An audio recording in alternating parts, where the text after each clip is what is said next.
चलिए वाराणसी का एक बार फिर रुख करते हैं, जहां प्रधानमंत्री नॉमिनेशन के लिए पहुंच चुके हैं और उनके साथ एनडीए के तमाम घटक दल के बड़े लीडर्स मौजूद हैं। और हम ब्रेक से पहले रैलियों की चर्चा कर रहे थे। जब नॉमिनेशन से पहले प्रधानमंत्री ने कार्यकर्ताओं को संबोधित किया था, कई बातें उन्होंने कही थी। उनमें कहा था कि ऐसा चुनाव होना चाहिए कि पॉलिटिकल पंडितों का मन किताब लिखने का कर जाए। और नामांकन से पहले मोदी काल भैरव मंदिर गए, काशी विश्वनाथ मंदिर गए, उन्होंने पूजा अर्चना की। उसके बाद उनका काफिला कचहरी आया और कचहरी में पहले से जो मौजूद घटक दल के नेता हैं, नीतीश कुमार मौजूद हैं, रामविलास पासवान हैं, अमित शाह तो हैं ही वहाँ पर, योगी आदित्यनाथ भी प्रधानमंत्री के साथ ही आए।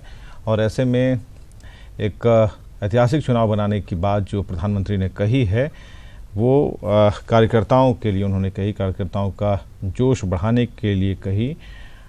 और पर्चा दाखिल करने वाले हैं। दूसरी बार ये मौका होगा जब प्रधानमंत्री वाराणसी संसदीय सीट से पर्चा दाखिल करेंगे। और इससे पहले जिस रैली की बात हम कर रहे हैं, एडी पेरिस होटल में बूथ अध्यक्ष और अन्य पदाधिकारियों को उन्होंने संबोधित भी किया है। उन्होंने कई बातें कही थी और लोकतंत्र की जीतने की बात उन्होंने दोहराई थी कि मोदी सबसे ज़्यादा वोट से जीतें या फिर ना जीतें, ये मतलब नहीं रखता, लोकतंत्र की जीत होनी चाहिए। और ये जरूर आश्वस्त उन्होंने किया अपने लीडर्स को या फिर बूथ अध्यक्ष और अन्य पदाधिकारियों को से बात करते हुए कि काशी तो कल ही जीत लिया। तो यानी कि जो रोड शो किया था उससे काफ़ी उत्साहित हैं प्रधानमंत्री। और उन्होंने कई बातें इस उत्साह भरे लहजे में कहीं। जो जनसैलाब रोड शो में दिखाई दिया, उस जनसैलाब को देखते हुए मोदी ने कहा कि लोकतंत्र जीतना चाहिए। और आधा मतलब जो काशी की जनता है, उन्होंने भारी संख्या में इकट्ठा होकर नरेंद्र मोदी का दिल जीता। और तब मोदी ने कहा कि काशी को कल ही जीत लिया। कई बड़ी बातें उन्होंने कही थी।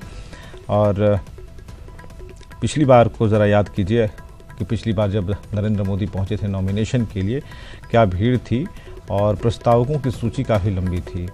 उस दौरान मदन मोहन मालवीय के पौत्र और बीएचयू के चांसलर, उस समय मौजूदा जो चांसलर थे बीएचयू के, जस्टिस गिरधर मालवीय, और पद्म भूषण पंडित छन्नूलाल मिश्र प्रस्तावक बने थे।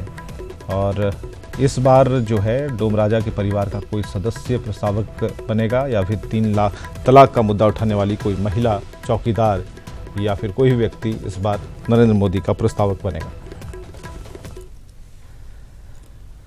चलिए, विशेष टिप्पणी करने के मामले में कांग्रेस अध्यक्ष राहुल गांधी के खिलाफ दर्ज मुकदमे के मामले में सुशील मोदी की गवाही हुई है। और इस दौरान बीजेपी विधायक नितिन नवीन, संजीव चौरसिया और अरुण सिन्हा कोर्ट में मौजूद रहे थे। मीडिया से बातचीत करते हुए विधायक नितिन नवीन ने राहुल गांधी पर निशाना साधा और कहा था कि राहुल को अभी से ही ढार का डर सताने लगा और इसी वजह से वो भाषा की मर्यादा खो रहे हैं।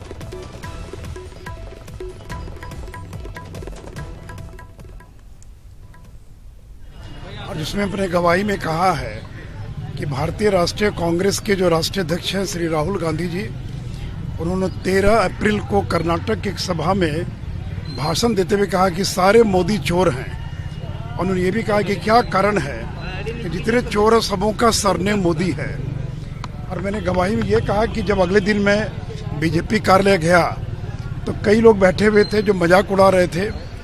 जब मैं बिहार के अंदर सभाओं में जाता हूँ तो लोग मुझे शक की निगाह से देखते हैं।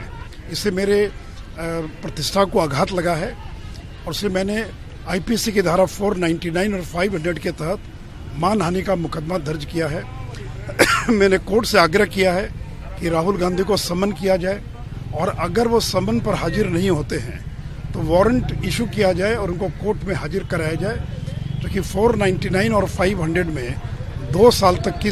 देखिए, जिस प्रकार से राहुल गांधी हताशा और निराशा में शब्दों की मर्यादा लांघ रहे हैं, समाज पर भी टिप्पणी करने से और धर्म विशेष पर भी टिप्पणी करने से बाज नहीं आ रहे हैं, तो कहीं ना कहीं उनको सबक सिखाना चाहिए। अब तक वो देश की जनता को भी अब शब्दों से लगता है कि अब संबोधित करेंगे अगर ये उनकी हार तय है। इसलिए तो मुझे लगता है कि जिस प्रकार से हताशा निराशा में है, वो कहीं ना कहीं चुनावी समर के बीच में ही मैदान छोड़ने को तैयार खड़े हैं।